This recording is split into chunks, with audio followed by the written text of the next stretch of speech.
pessoal, professor Luciano aqui.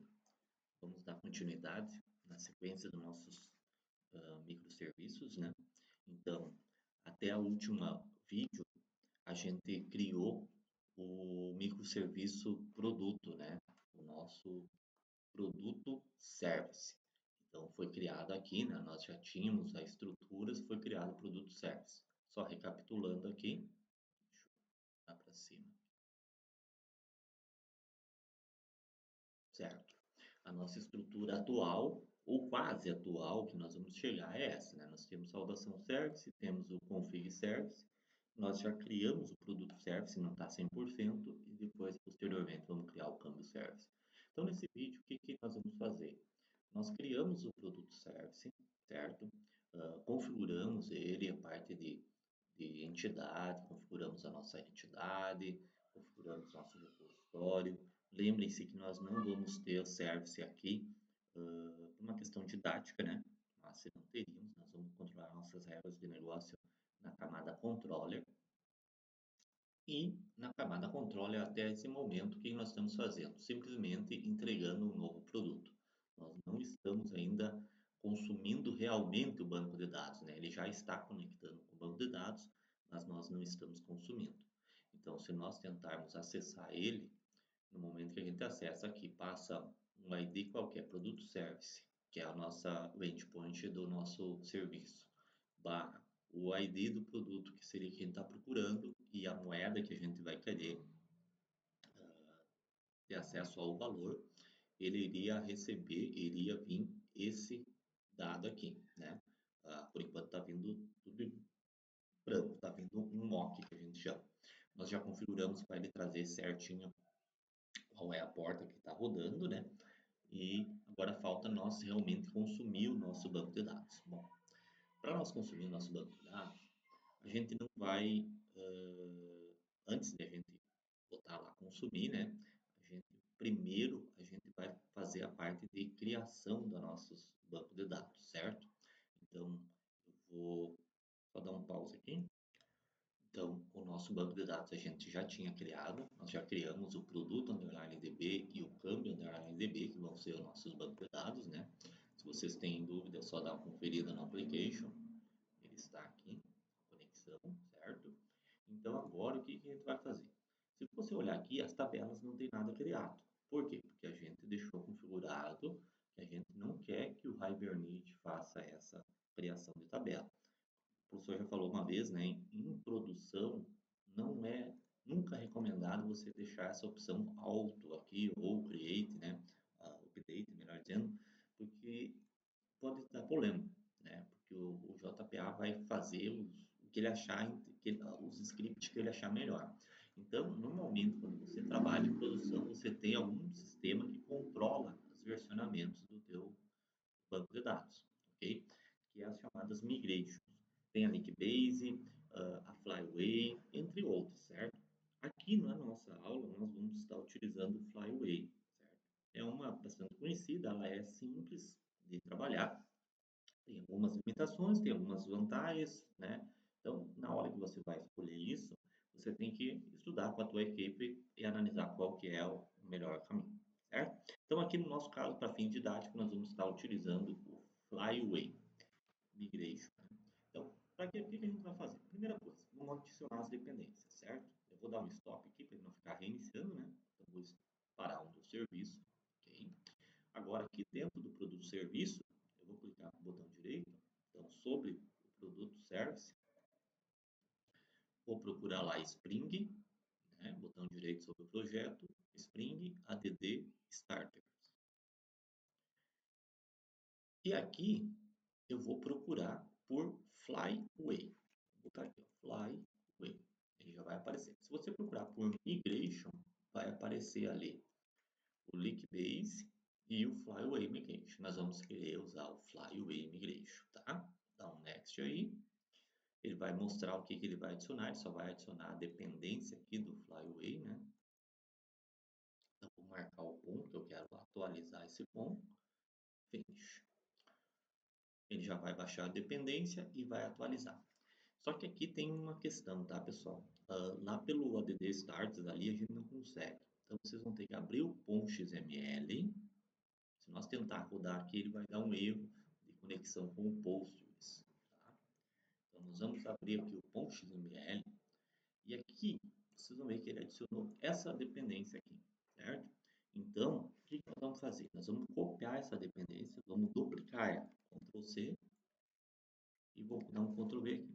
E aqui eu vou botar a dependência que permite a comunicação entre o Flyway e o database, e o Postgres, melhor dizendo. Então, vou botar aqui Flyway, database, PostgreSQL, certo? Para poder ter essa compatibilidade. Se você não colocar essa dependência, ele vai dizer banco de dados Postgres não suportado, certo? Então, você tem que colocar essa dependência para ele se permitir. É quase como se fosse o driver que a gente utiliza aqui para o Hibernate poder conectar o Postgres, certo? Vou dar um Ctrl S, fechar, beleza? Deixa eu fechar tudo aqui. Ok. Se nós colocar isso aqui, já de cara vai funcionar, tá? Só que não vai estar fazendo nada. Deixa eu só apagar essa pasta aqui, beleza? O que nós temos que fazer? Nós temos que criar os scripts. Nós vamos ter que jogar alguns scripts ali, no SQL, né? Então, dentro do Resource, a pasta padrão do onde o Flyway busca os scripts é dentro do ClassPath, que é dentro desse Resources. Daí a pasta padrão dele é uma pasta, a pasta DB. Deixa eu só pegar aqui. DB/migration, certo? É a pasta padrão dele dentro do Resource. Então nós teríamos que criar uma subpasta DB e uma subpasta migration. Eu não gosto muito, tá? Eu gosto de criar uma pasta só. Então eu venho aqui, crio uma pasta aqui dentro do Resource, new, folder, e vou criar aqui db_migration, tá? E aqui dentro eu vou jogar meus scripts, certo? Então eu vou colar dois scripts aqui. Vou primeiro criar um arquivo aqui, new file, e aqui tem que se atentar, tá, pessoal? O nome do arquivo tem que seguir um padrão para o Flyway detectar ele. Se você não seguir esse padrão, ele não vai ler esse arquivo. Ele até vai ler, mas ele vai dizer que não segue a convenção de nomes. Vocês vão ver o erro lá, tá? Então, o que a gente tem que ser? Primeira coisa, a versão do banco de dados. Então, ele controla por versionamento. Vai ter a versão 1, 2, 3, 4 na sequência, óbvio. Certo? Então, o nosso primeiro script vai ser versão 1. Então, você vai botar o V maiúsculo, o numeral, e você tem que colocar 2 underlines. Tem que se atentar a isso. 2 underlines. E daí, o nome da tua migração, ou o nome da tua versão do banco de dados. Então, aqui eu vou botar assim,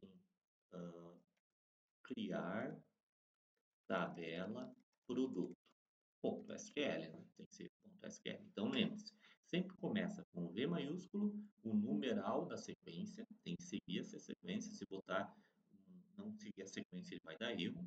E 2 underlines. E depois aqui o nome do que tu está fazendo, ou o nome dessa versão do banco de dados. Ah, estou atualizando a tabela tal. Né? Você cria algum nome que fica amigável. Vou dar um finish aqui. Ele vai criar um arquivo aqui SQL. Depois vocês podem copiar isso aqui lá do GitHub, né? Eu já tenho aqui pronto, não vamos nos perder que nosso foco aqui não é SQL. Então, o que eu estou dizendo? Eu estou dizendo para ele criar uma tabela, linguagem SQL, né? Um campo ID do tipo serial, que é aquele tipo autoincremento do Postgres, né? Ele vai ter o autoincremento, não precisa criar uma sequência separada. Not null, marca vai ser texto, né? Not null, modelo text, not null. O valor numérico eu coloquei aqui, tamanho de 10 casas, poderia ser maior, né? Mas aqui para nosso teste tá bom.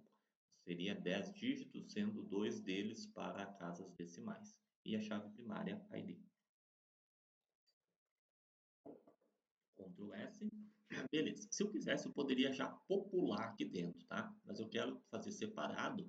Nós vamos criar aqui um segundo arquivo para vocês verem isso na prática. Então, eu vou criar um segundo, como se fosse uma segunda versão do meu banco de dados. Eu vou botar V2, underline, underline, e vou botar popular tabela produto, que é para os caras que nós vamos ter ali no início, .SQL. Beleza?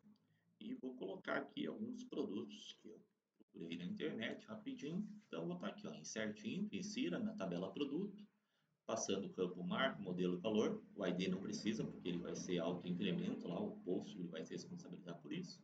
E eu coloquei aqui 4 smartphones, certo? Vou fechar, salvar, beleza. Agora, eu vou dar o start na aplicação. Perdão.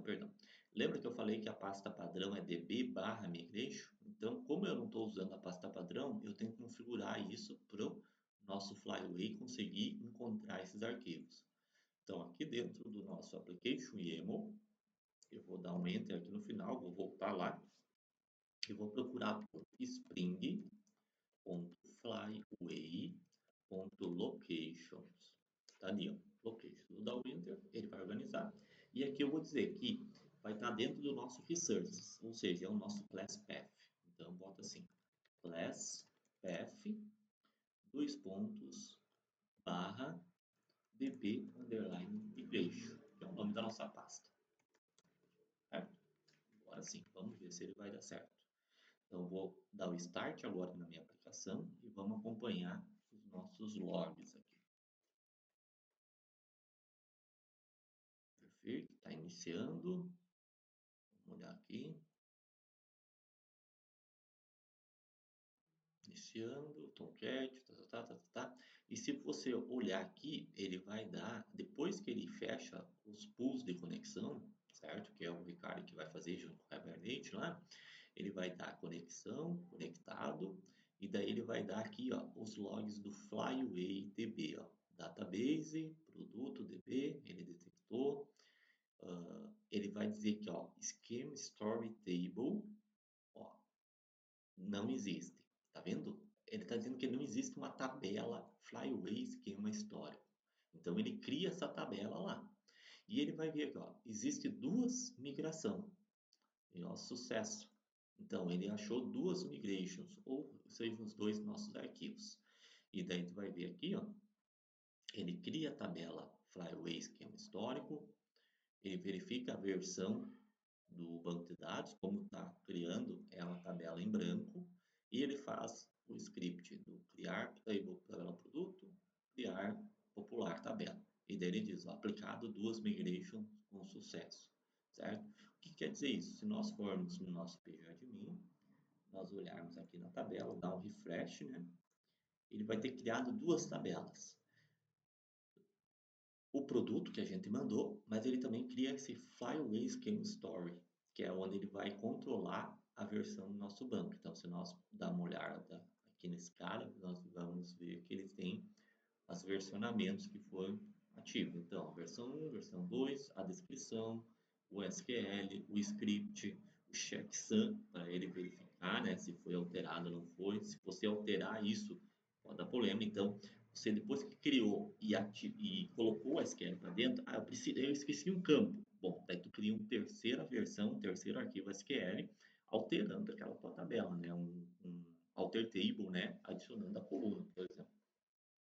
E ele criou a nossa tabela produto aqui e, consequentemente, populou ela com aqueles dados nossos, né? Então, tá aqui os 4 smartphones. Beleza, pessoal? Então, agora, a partir de agora, toda vez que a gente rodar, se eu der um stop novamente aqui e dar o play novamente, ele vai verificar novamente se tem alguma migration, que ele chama, mais nova, certo? Então, você vai ver aqui, ó, database, validado 2 migrations, porque tem 2. Daí ele olha lá, corrente version do esquema. Né? Ó, então, ele já está na versão 2. Então, ele diz, ó, esquema public, que é a questão do banco de dados, está atualizado. Não é necessário nenhuma migration. Certo, pessoal? Então, o Flyway ele serve para gerenciar a questão do banco de dados. Normalmente, quando você não tem um DBA na tua empresa, né, um cara que é responsável por criar o banco de dados e tudo, por gerenciar isso, você vai utilizar ferramentas como o Flyway para controlar isso daí. Quando você é uma empresa grande que tem um DBA, daí tu passa essa responsabilidade para o cara do DBA, é claro. Mas é importante porque desse jeito você garante que teu software que está preparado para trabalhar trabalhar na versão 2 do banco de dados, se ele tentar conectar uma versão desatualizada, ele vai atualizar a versão do banco de dados, né? Só claro, tem que cuidar, esses SQL fica a tua responsabilidade, tu tem que ter certeza que está tudo ok, que não vai ocasionar nenhuma perda de dados e nem nada, né? Então, pessoal, esse é um exemplo. A próxima aula, então, o nosso produto service já criou a tabela aqui com o Flyway. Ah, falta nós consumir, né? Estava esquecendo disso. Então, já está o nosso banco de dados lá funcionando. Agora nós vamos pegar e vamos a nossa controladora, então dentro do main Java, vamos pegar nosso produto controller e ao invés de nós entregar simplesmente um produto entry vazio, nós vamos buscar lá no nosso banco de dados. Então, a primeira coisa, nós temos que colocar uma dependência, né? Nós temos que dizer que o nosso produto controller vai precisar do nosso produto repository. Então, vamos colocar aqui private, final, produto repository, vamos importar produto repository, certo? E vamos criar o método construtor. Então, botão direito, source action, ou então Alt Shift S, né? E daí gerar construtor usando campos. Generate constructor using fields. Aqui eu marco somente o produto repository, a porta não, né? A porta, quem vai injetar isso aqui é o nosso Spring através dessa anotação value, então não vai ser via método construtor, um pouquinho diferente. E daí aqui a gente faz, ó, produto entry, e a gente, em vez de dar um new entry, vamos tirar esse texto daqui, né? A gente vai colocar aqui produto repository ponto find by id e vamos passar o ID do produto, beleza? Ele está aqui por causa que é um optional, né? Então a gente pode dar um aqui produto repository find by id, a gente pode fazer assim ponto or else.